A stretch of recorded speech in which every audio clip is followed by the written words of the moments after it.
বন্ধুরা, আজকে বানাচ্ছি বাঙালির অত্যন্ত প্রিয় শুক্তো।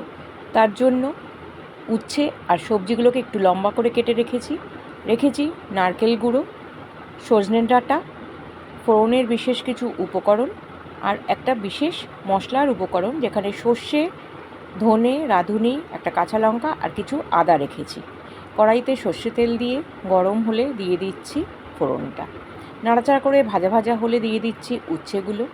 এগুলোকে ভেজে আমি আলাদা তুলে নিচ্ছি। সেই তেলে দিচ্ছি মিষ্টি আলু, পেঁপে আর পটলের মতন উপকরণগুলো। ভাজা ভাজা হলে একটু নরম হলে দিয়ে দিচ্ছি কাঁচকলা, ঝিঙের মতন সবজিগুলো। ভালো করে নাড়াচাড়া করছি। এই সময় দিচ্ছি ভেজানো নারকেল গুঁড়োটা। সেটা ভাজা হয়ে একটু সুন্দর গন্ধ বেরোলে দিয়ে দিচ্ছি ভাজা উচ্ছেগুলো আর পরিমাণ মতন গরম জল। ফুটতে দিচ্ছি। এই সময় দিয়ে দিচ্ছি সজনে ডাঁটাটা আর দিচ্ছি 2 চামচ পরিমাণ গুঁড়ো দুধ।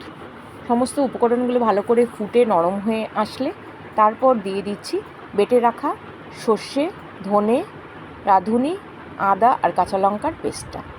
আরও কিছুটা সময় এটাকে ফুটতে দিলেই তৈরি সুস্বাদু শুক্তো। ভিডিওটি ভালো লাগলে অবশ্যই লাইক, শেয়ার এবং কমেন্ট করবেন।